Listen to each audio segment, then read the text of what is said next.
갈라디아서 2장 20절 고백 후에 하나님 말씀 함께 나누도록 하겠습니다. 내가 그리스도와 함께 십자가에 못 박혔나니 그런즉 이제는 내가 사는 것이 아니요 오직 내 안에 그리스도께서 사시는 것이라. 이제 내가 육체 가운데 사는 것은 나를 사랑하사 나를 위하여 자기 자신을 버리신 하나님의 아들을 믿는 믿음 안에서 사는 것이라. 아멘. 오늘 신명기 8장 11절에서 16절 말씀을 통해서 인생의 광야를 통과하게 하시는 절대 이유라는 제목으로 말씀을 나누고자 합니다. 우리 옆에 계신 분들 보시면서 서로 인사 나누겠습니다. 그리스도는 완전하고 충분하고 모든 것입니다. 한 번 더 인사합니다. 하나님은 우리를 축복하시기를 원하십니다.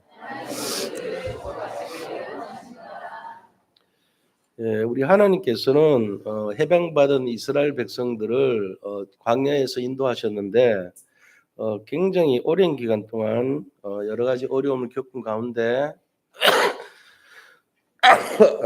광야를 지나도록 그렇게 하셨습니다. 그 광야길 갈 때 여러 가지 사건을 통해 가지고 원망도 하기도 하고 불평도 하기도 하고 또 부끄러운 일을 하기도 하고 이런 일을 적나라하게 다 모세는 하나도 숨김없이 다 기록을 하였습니다. 그런데 광야길을 가면요, 이 비아 마리스라 그래가지고 해변길이라는 뜻이에요. 비아는 길이고 마리스는 해변이라는 뜻인데 이 비아 마리스 길로 가면은 한 7일에서 10일 정도 가요. 열흘 길이에요. 광야를 통과한다 하더라도 한 달이면 가요. 정상적으로 가면은. 그런데 40년 동안 광야를 지나게 하셨단 말이에요. 그러면 우리가 이걸 생각할 거 아닙니까? 왜 이렇게 우리가 힘들게 어려운 고난의 길을 겪게 만드셨나?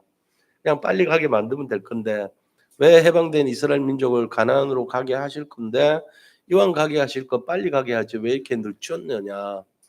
우리는 성공을 위해서 달려가고 싶은데 왜 이렇게 힘들게 살도록 하셨는가? 때로는 그때 의문이 생길 수도 있거든요. 우리 인생에 있어 가지고 지름길을 가고 싶은데 한창 늦어도 이거는 이해가 안 될 정도예요. 한 달 갈 길을 40년 동안이나 가게 하셨다면 이거는 몇 배입니까? 그냥 보통 사람들도 그냥 걸어가도 될 그런 길 정도를 완전히 기어가는 것보다도 못할 정도로 그렇게 늦춘 거잖아요. 그러면 만약에 그게 우리가 이해가 안 되면 무슨 생각이 들죠? 불신앙에 빠집니다. 불신앙에 빠지면 어느 단계까지 가죠? 불평과 원망으로 빠지고 그러면서 그것이 내 모든 인생이 되고 그다음에 영적 문제까지 나오죠. 정신 문제까지 나오죠. 그럼 완전히 계속 힘든 상황으로 계속 가는 거예요. 도대체 나는 뭘 잘못했길래 이렇게 늦게 가냐 하는 그 내용이 우리 인생에 답을 못 찾을 때 방황하고 절망에 빠지게 되는 이유가 되는 것입니다. 그래서 각종 우울증과 정신문제에 시달리게 만들죠. 지금도 우리나라뿐만 아니라 전 세계가 우울증이 많이 걸려 있대요. 왜 그렇습니까? 코로나 이어서 전쟁의 소식이 막 들리죠. 전체적으로 경제에 영향을 미치죠. 전 세계가 우울증에 빠져 있어요, 지금. 정신문제 빠진 사람이 너무나 많고요. 마약 환자들이 급증하고 있고요. 왜 그렇습니까? 유럽은 교회가 문을 닫고 있고 미국도 따라가고 있습니다, 지금.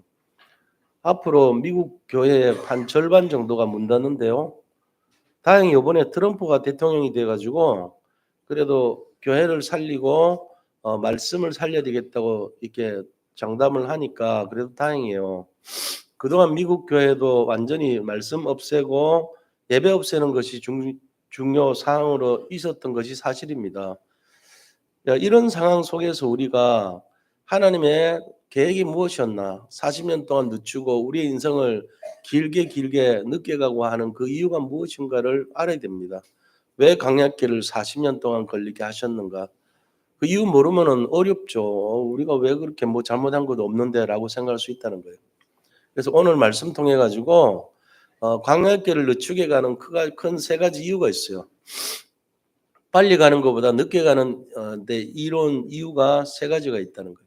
그래서 이 내용을 가지고 지나치게 빨리 가는 것보다는 천천히 갈 때 거기서 오는 오히려 유익이 있다는 것을 깨닫고 내 인생을 거기에 대입을 해서 우리 인생이 좀 천천히 가더라도 오히려 거기에서 오는 유익이 무엇인가를 좀 찾아내는 그런 은혜의 시간 되시기를 축원드립니다. 그래서 이 속에서 우리를 비춰보는 것도 내용이에요. 자, 첫 번째, 그럼 본론에 들어가서 첫 번째 이유는 무엇이었을까요? 그것은 바로 하나님은 오히려 16절에 오늘 말씀의 16절 보니까요. 이는 다 너를 시험하사 마침내 내게 복을 주려 하심이었느니라 라고 하는 이유 때문입니다. 오히려 축복을 주기 위해서 늦췄대요. 빨리 가게 하는 것보다는 오히려 40년 동안 걸리면서 축복을 완성하시려고 했던 거예요. 하나님이 믿음의 조상 아브라함을 택해서 창세기 12장 1절에서 3절에 축복을 예언하셨습니다. 우리 같이 한번 나눠드린 유인물에 하나님이 아브라함에게 주신 약속의 말씀을 한번 같이 읽어보겠습니다. 창세기 12장 1절에서 3절 말씀 그 두 번째 단락에 나와 있어요. 앞 페이지 1페이지에 같이 읽어보겠습니다. 여호와께서 아브라함에게 이르시되 너는 너의 고향과 친척과 아버지의 집을 떠나 내가 네게 보여줄 땅으로 가라. 내가 너로 큰 민족을 이루고 내게 복을 주어 내 이름을 창대하게 하리니 너는 복이 될지라. 너를 축복하는 자에게는 내가 복을 내리고 너를 저주하는 자에게는 내가 저주하리니 땅의 모든 족속이 너로 말미암아 복을 얻을 것이라 하신지라. 아멘. 아브라함은 복의 근원이 될 것이라는 약속을 받았습니다. 하나님이 이 언약의 약속을 성취하기 위해서 이스라엘 민족에게도 결국은 복의 근원이 되고 하나님의 복의 축복을 누릴 수 있는 민족으로 삼으시겠다고 하신 말씀을 이루는 과정이에요. 그래서 우리 인생 전체가 하나님의 그 축복의 약속 때문에 버릴 것이 하나도 없는 인생으로 결국은 궁극적인 승리를 하게 된다는 것입니다. 하나님은 그래서 우리를요, 이 시대에 정말 하나님을 축복하시는 그 하나님의 자녀고, 그래서 우리를 구원하셨고, 우리의 모든 삶의 과정이 전부 하나님의 축복의 증거로 삼으시겠다고 약속하신 거예요. 그래서 우리 인생을 우리가 나는 왜 이렇게 안 되냐, 나는 왜 이렇게 나한테 재앙이 임한 것 같아, 나는 힘든 것 같아, 난 너무 어려운 것 같아, 이런 생각하지 마세요. 어떤 형태로 살더라도 내 살아온 모든 가정이 아브라함의 축복의 약속에 전부 다 연결되는 약속인 것을 믿으셔야 돼요. 그래서 하나님은 나를 복으로 삼으셨고 복의 근원으로 삼으셨고 내 모든 삶을 축복으로 인도하신다 하는 것에 대한 확신이 있어야 됩니다. 그래서 내 인생 전체가 하나님의 약속에 들어가 있구나 하는 것을 인정하셔야 돼요. 그래서 어떤 상황이냐면요. 우리가 광야 같은 고통과 실패가 같은 이 세상을 이기게 돼 있어요. 왜 그렇습니까? 하나님이 우리와 함께하기 때문에 그래요. 내 힘으로는 안 되는데 함께하기 때문에 우리 속에 계속 흑암의 망대가 세워져 있고 근본 불신앙과 연합해가지고 나와는 상관없이 나를 힘들게 만들고 어렵게 만들었던 그 흑암의 요새가 완전히 무너지게끔 그렇게 만들어져 있어요. 하나님 자녀는. 내가 하나님의 자녀인 것 때문에 그래요. 다른 이유는 없어요. 내가 하나님을 믿고 마음으로 믿고 입으로 시인해서 하나님의 자녀가 되었고 구원을 받았다는 것 때문에 내 속에 있는 이 근본 불신앙의 세력이 진을 치고 요새를 만들고 왕궁을 만들어서 견고한 진을 이루는데 그게 무너져 버린 거예요. 하나님 믿는 순간에 이게 무너져요. 그러니까 축복으로 되는 거예요. 모든 게. 지금은 안 되나? 그거 아닙니다. 하나님께서는 결국은 궁극적인 응답과 축복으로 인도하시기 위해서 그토록 어려웠던 과정을 나에게 허락하신 거예요. 40년이란 과정은요. 한 달 만에 갈 수 있는 과정을 도대체 몇 배입니까? 4년이라 해도 48배죠. 40년은 480배로 연장한 거 아닙니까? 근데 비아마리스로 가면 열흘 길인데 얼마나 걸렸어요? 480배가 아니에요. 그거는. 더 많은 힘든 기간이요. 1200배 정도죠. 그죠? 그러니까는 거의 한 도대체 몇 배입니까? 1440배입니까? 그만큼 말도 안 되는 기간을 늘린 거예요. 열흘 가는 길을 40년 걸리게 만들면 이거는 거의 한 1500배 가까운 길이잖아요. 그러니까 이게 도대체 이해가 안 되는 거예요. 내가 뭘 잘못했나요, 하나님? 왜 이러시나요? 그런데 그게 아니고 아브라함에게 주신 그 언약의 말씀이 우리에게 그대로 하나님이 대물림돼서 이 약속을 그대로 누리도록 만드는 과정이에요. 우리가 늦게 가든 좀 빨리 가든 상관없이 하나님 이 약속을 그대로 남겨놨어요. 그래서 우리가 우리 안에 있는 불평과 원망하는 그것만 버리면 내 속에 이 언약이 그대로 성취돼요. 그래서 우리는 궁극적으로는 축복을 누리게 돼 있고 하나님이 너는 복이라 너희 후손들은 복의 근원이다. 이 말씀이 지금도 유효해요. 우리는 아브라함의 조상 후손이고 영적 이스라엘 백성이기 때문에 그런 것입니다. 이걸 우리가 잊어버리면 안 돼요. 눈앞에 있는 현실만 바라보고 나는 왜 이렇게 안 되는 일이 많냐? 왜 열흘 길 가는 데를 40년 걸려서 가냐? 나는 왜 한 달 걸려도 힘든데 40년이나 걸리게 하냐? 그거 생각하면 안 돼요. 아브라함에게 주신 그 약속의 말씀은 지금도 유효하다. 우리에게 축복을 주시기 위해서 하나님은 계속적으로 일을 행하시고 일을 지어 성취하고 계신다. 여기에 대한 확신이 있어야 돼요. 우리 자신과 관계없이 일어나는 영의 문제는 예수를 그리스도로 진짜로 믿는 사람에게는요, 바로 그 즉시 무너지는 문제예요. 지금 나 앞에 일어나는 여러 가지 어려움이 있잖아요. 그거는 속으면 안 돼요. 그 과정을 이겨내는 것이 아니라 그냥 가만히 있어도 없어져요. 그렇기 때문에 나와 상관없이 일어나는 영적 문제는 예수를 진짜로 믿는 순간에 없어지는 문제다. 그래서 우리가 왜 예수 믿고 왜 예배드리고 왜 훈련받고 왜 오직 그리스도 되어야 되는가? 이유가 거기 있는 거예요. 나하고 관계없이 나의 불신앙과 사단이 연결돼서 내 외적인 것에서 일어나고 있는 근본 불신앙의 문제가 나한테 방어를 치는 거예요.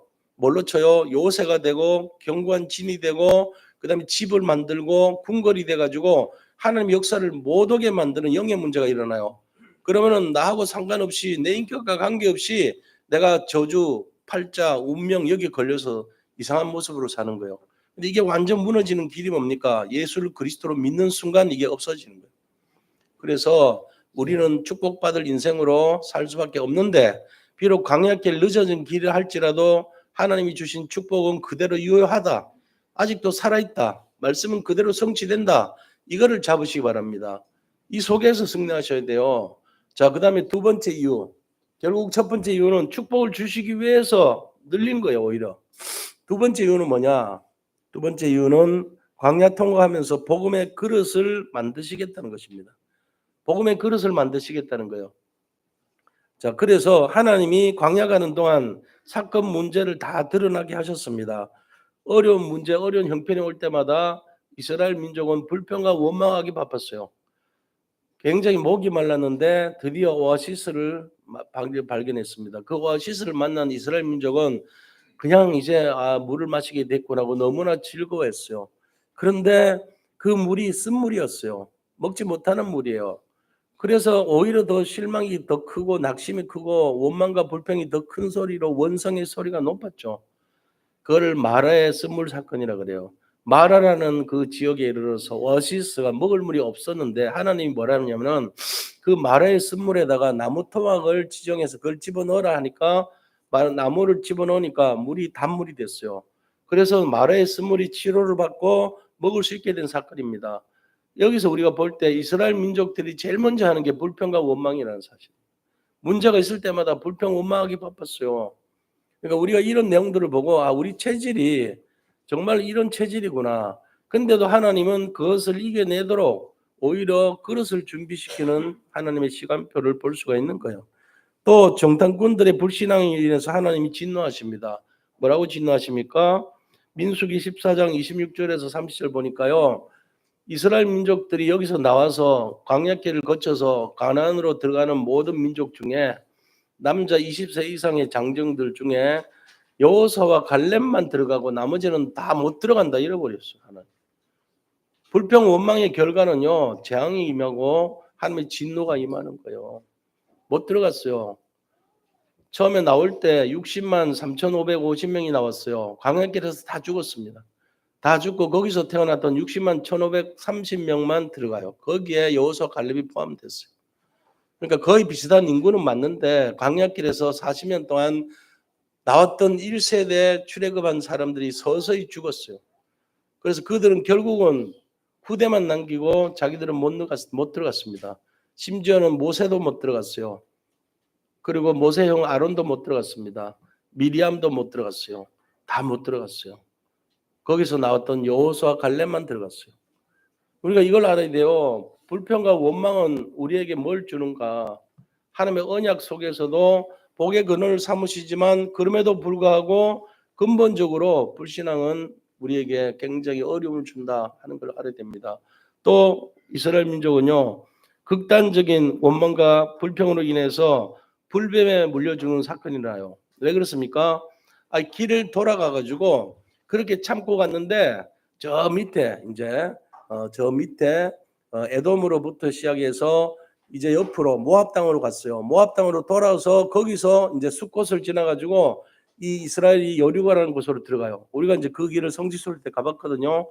그래서 에돔에서 이 모래가 빨간색 모래예요. 거기서 이제 세일산이라는 걸 지나가지고 붉은 모래를 지나서 모압 땅으로 들어갔어요.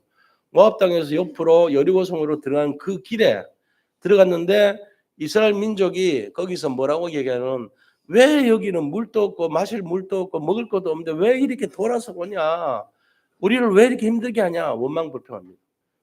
그러니까 항상 특기가 뭡니까? 불평과 원망을 먼저 하는 거예요. 하나님이 거기다 불뱀을 만들어서 놓아서 불뱀에 죽는 사람이 굉장히 많게 일어나 버렸죠. 이 사건들을 볼 때 이스라엘 민족이 제일 먼저 한 게 뭐죠? 사건이 터지고 문제가 일어날 때 원망 불평이 먼저 일어났다. 자, 그러면 이걸 생각할 때 우리가 뭘 생각해야 됩니까? 광야에서 이스라엘 민족의 불신앙의 모습은 우리에게 무엇 때문에 이런 걸 보여줬죠? 이스라엘 민족의 불평과 원망은 그게 바로 고린도전서 10장 11절의 모습 때문에. 뒷페이지 한번 나와 있습니다. 고린도전서 10장 11절 함께 읽어보겠습니다. 그들에게 일어난 이런 일은 본보기가 되고 또한 말세를 만난 우리를 깨우치기 위하여 기록되었느니라. 우리에게 거울이 되기 위해서 한다는 거예요. 우리의 삶의 모습이 똑같아요. 우리도 뭐 안 그런 것 같지만 비슷해요. 우리도 원망과 불평이 앞서고 어려움이 앞서고 힘든 일이 말 때마다 원성이 높아요. 우리도 말세 때 이 우리의 모습을 보여주기 위해서 미리 보여준 거라는 거예요. 예표한 거죠. 너희들도 똑같이 된다. 그럼 우리가 어떻게 됩니까? 광야에서 이스라엘 민족이 그렇다면은 우리도 이렇게 실패할 수 있다는 것을 미리 보여준 거예요. 이스라엘 민족이 어떤 사건이 일어날 때 목이 마르다 불평과 원망이 앞섰죠. 또 광야길에서 정탐꾼들의 보고를 듣고 그들은 여호수아 갈렙을 돌로 쳐 죽이려고 했어요. 가데스 바네아에서. 그러고는 또 뭐 했습니까? 또 옆으로 길 좀 돌아간다고 먹을 것이 없고 이렇게 힘든데 뭘 이렇게 돌아서 가냐고 원망불평합니다. 하나님은 이거를 말세의 교훈으로 삼기 위해서 보여줬대요. 그러면서 우리가 그런 일을 당할 때 뭘 하라고요? 우리의 모습도 이룰 수 있다. 그렇게 해서 거울로 삼으라고 한 거예요. 자, 우리가 누군가의 실패를 보면 누구를 봐야 될까요? 먼저 나 자신을 돌아봐야 됩니다. 나의 모습일 수 있어요. 그래서 선줄로 생각하면 넘어질까 주의하라고 고린도전서 10장 12절에 말했죠. 선줄로 생각해 우리는 그래도 내가 괜찮지. 그런데 넘어질까 조심하라는 말씀하셨어요. 그게 전부 내 자신의 모습이에요. 다른 사람 둘러보기 전에, 다른 사람의 잘못을 둘러보기 전에 나의 모습을 살펴보라는 거예요. 안 그렇습니까? 우리는 완전합니까? 그거 아니거든요. 그러면 우리의 숨겨진 상처와 약점과 체질도 치유받고 영적인 성장을 이루는 거예요. 광야길은 왜 40년 동안이나 돌게 했냐? 영적 성장을 위한 그릇을 준비하는 시간표였다 하는 거예요. 오히려 그 실수와 실패의 사건들이 우리의 영적인 약점과 우리 영적인 어려움을 오히려 견디고 인내하고 성장하고 성화되는 그 은혜의 시간이고 영적 성장의 기회였다는 것입니다. 그래서 성숙의 시간표로 에베소서 4장 13절 앞에 페이지 한번 1페이지에 한번 같이 읽어볼게요. 영적인 성숙의 시간표 한번 읽어보겠습니다. 우리가 다 하나님의 아들을 믿는 것과 아는 일에 하나가 되어 온전한 사람을 이루어 그리스도의 장성한 분량이 충만한 때까지 이르르니. 그리스도의 장성한 분량이라는 것은 영적인 성장의 최고봉을 말하는 거예요. 그때까지 자란다는 거죠. 성장을 말하고 성숙을 말하는 것입니다. 그 다음에 치유의 상태가 에베소서 4장 22절에서 24절 그 밑에 있어요. 너희는 유혹의 욕심을 따라 썩어져가는 구습을 따르는 옛사람을 벗어버리고 오직 너희의 심령이 새롭게 되어 하나님을 따라 의의 진리와 거룩함으로 지으심을 받은 새 사람을 입으라. 새 사람이에요. 새 사람. 그러니까 첫 번째는 그리스도의 장성한 분량이 충만한 데까지 성숙하고 광야길 40년의 이유는 새 사람을 입으라는 메시지요. 치유받으라는 거죠. 그다음 세 번째는 내가 거룩하니 너희도 거룩하라는 성화의 얘기를 하는 것입니다. 성화에 대한 메시지는 베드로전서 1장 14절에서 16절에 나옵니다. 같이 한번 읽어보겠습니다. 너희가 순종하는 자식처럼 전에 알지 못한 때에 따르던 너희 사욕을 본받지 말고 오직 너희를 부르신 거룩한 이처럼 너희도 모든 행실에 거룩한 자가 되라. 기록되었을 때 내가 거룩하니 너희도 거룩할지니라 하셨느니라. 아멘. 이 세 가지를 위해서 광야 40년이 필요한 거예요. 그래서 우리도 실수 많고 우리도 부끄러운 일도 하고 우리도 어려운 약점을 갖고 있는데 이거를 깨닫고 선줄로 생각하나 넘어질까 조심하고 오히려 말세의 교훈으로 삼고 영적인 성장과 치유와 성숙을 위해서 성화를 위해서 광야길이 필요했던 것입니다. 그래서 나를 돌아보고 오히려 이스라엘 광야 생활에 그 이스라엘 민족의 잘못된 것을 돌아봐서 아 이게 나의 모습이구나 하는 것을 깨닫게 하는 시간표였다는 거예요. 세 번째 이유가 뭘까요? 세 번째 이유는요. 이 모든 것들이 후대를 위한 하나님의 계획이었다는 거예요. 후대를 키우고 살리는 일에 쓰임받는 과정이었어요. 그래서 거기서 남은 제자가 여호수아와 갈렙이었던 거예요. 여호수아와 갈렙이 한 일이 뭡니까? 가나안을 정복했어요. 실제로 60만 명이 들어갔지만 가나안을 정복한 사람은 딱 2명이 들어가서 그들이 전부 정복했던 거예요. 그래서 그 광야에서 주신 말씀이 있어요. 그게 뭡니까? 신명기 6장 4절에서 9절 말씀이에요. 신명기 6장 4절에서 9절 말씀은 뭡니까? 쉐마라 그럽니다. 쉐마는 뭐예요? 들으라 이스라엘이요 이 말이죠. 뭐를 들어요? 너희는 마음을 다하고 뜻을 다하고 목숨을 다해서 하나님을 사랑하라는 것을 전해주라는 거예요. 누구에게요? 자식에게요. 어떻게요? 누워있을 때인지 일어날 때인지 걸어갈 때든지 이 말씀을 가르치고 강론하라는 거예요. 그리고 문설주에 새기고 이마에 표를 삼고 손목에다가 메어서 하나님 말씀을 전달해 주라는 거예요. 이스라엘 사람들은요 이거를 곧대로 믿어가지고 손목에 이거 띠를 띠고요 머리에 이렇게 붙여가지고 말씀함에다가 이 신명기 말씀을 집어넣는 함을 만들어서 메고 다녔어요 실제로. 우리는 그 말이 아니잖아요. 그 속에는 숨어있는 뜻을 생각하고 언약을 심어주는 거죠. 그렇게 해서 후대를 살리라는 거예요. 지금 이 시대에 광야 40년 기간 동안 우리가 교훈을 삼아서 뭘 해야 되냐. 아, 우리의 자녀들을 복음 안에서 성장시키고 복음과 언약을 심어줘야 되겠구나 하는 것으로 삼으라는 거예요. 그렇게 해서 모세는 이 말씀을 통해서 미래 세대를 준비했던 것입니다. 우리가 어려움 속에서 미래를 준비하는 과정이 있어야 돼요. 그러니까 굉장히 힘든 일이 계속 생길 때가 있거든요. 그 속에서 자녀가 오히려요, 부모가 고생하는 거 보면요, 자녀들은 뭐 합니까? 같이 마음이 완전히 다르죠. 그래서 그런 말이 있잖아요. 수성이란 말이 있는데, 자기 아버지가 고생해가지고 창업을 해서 굉장히 그 사업체를 크게 일궈 놓으면은 2세대는요, 그 사업체를 물려받아요. 그런데 2대까지는 그걸 잘 지킨대요. 왜요? 아버지가 고생하면서 했던 걸 딱 알거든. 잠도 안 자고 사업을 위해서 핵심 중심을 들였던 걸 봤거든요. 고생하고 자기를 위해서 애쓴 걸 알거든요. 그러니까 2대는요 굉장히 이렇게 잘한대요. 근데 3세는요 할아버지 아버지에 대한 걸 몰라요. 그냥 자기는 처음부터 금수저야. 그러니까 자기는 처음부터 당연히 잘 사는 거고 맘대로 누리고 펑펑 쓰고 그래도 아무 문제가 없다는 것처럼 생각돼서 수성을 못해요. 성을 못 지켰다고.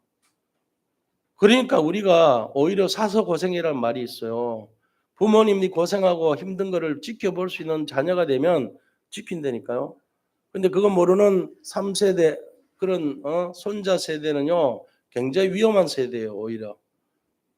저는 이제 그런 마음이 들더라고요. 이번에 이게 신방을 하는데 굉장히 좋은 소식이 있어요. 소식이 있는데 제가 이렇게 보면서 아 이분들이 많이 고생을 했는데 자녀가 훌륭하게 컸구나 이런 마음이 들더라고요. 그러니까 그거 아니에요. 어머니가 굉장히 힘든 일을 많이 겪고 하는 걸 자녀가 모르겠어요. 다 알지. 근데 그 속에서 보람이 있겠더라고. 아 그렇구나. 이 좋은 일을 통해 가지고 부모님들이 나중에 정말 이 보상을 다 받을 수 있겠구나. 자녀가 잘 되는 것이 부모의 보상이에요. 제가 그런 마음이 들더라고. 기도의 어머니, 기도의 할아버지 이런 걸 통해 가지고 그 자녀들이 복을 받는 거잖아요.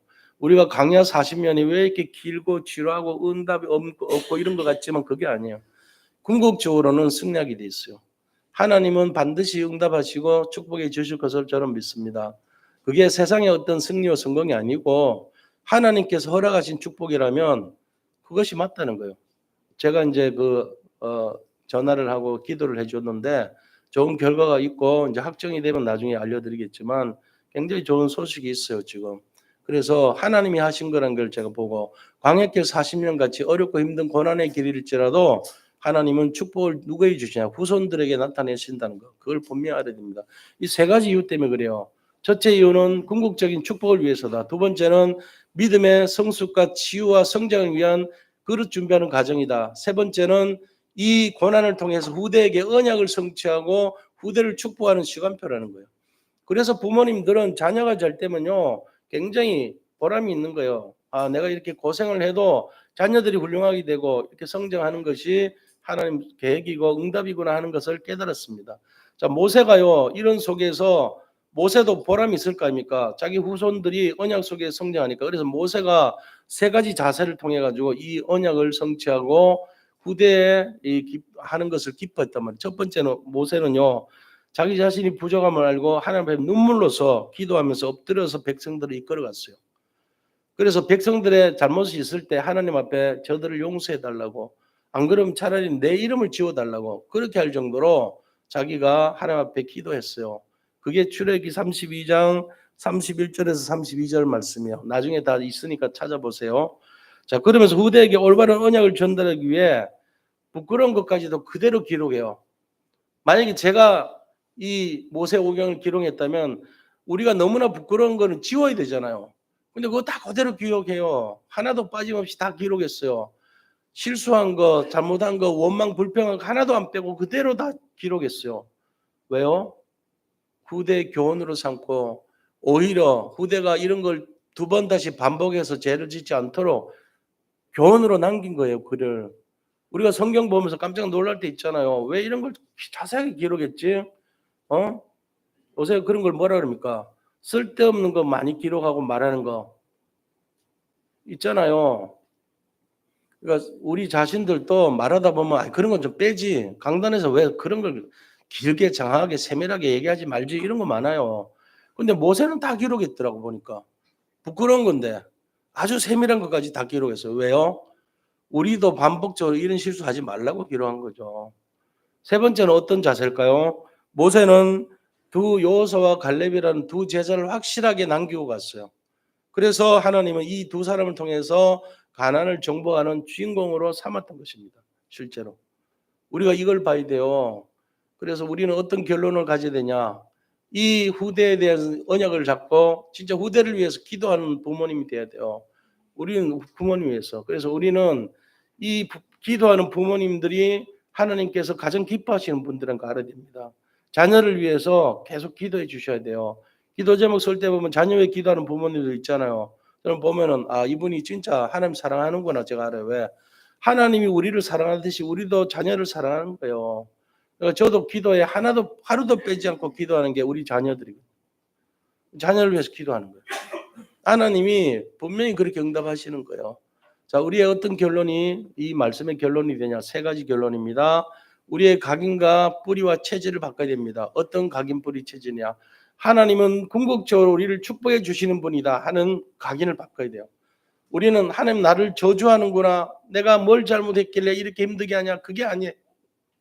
내가 평상시 걸어가는 길에 1500배로 늘릴지라도 궁극적으로 나를 축복해 주시는 분이구나 하는 것에 대한 각인이 있어야 됩니다. 두 번째는 나의 그릇을 준비하는 뿌리가 돼야 돼요. 하나님 나를 그릇 준비하시는 시간표를 허락하셨구나 하는 그것이 뿌리가 돼야 돼요. 그다음 체질은 우리의 후대를 살려야 되겠구나 하는 것이 우리의 일상이 돼야 되는 체질로 변화돼야 돼요.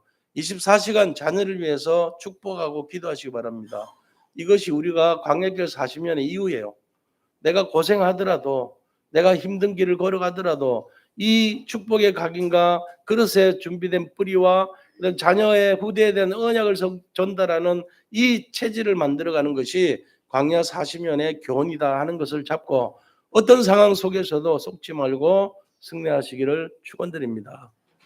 예, 이것이 우리의 말씀이 그대로 성취되도록 다시 한번 기도하도록 하겠습니다. 하나님 감사합니다. 인생의 광야를 통과하게 하시는 절대 이유를 발견하고 정말로 하나님의 축복과 그릇 준비와 후대에 대한 축복을 약속하셨는데 이것이 우리 인생에 그대로 성취되기를 원합니다. 하나님의 계획 속에서 응답받기를 원합니다.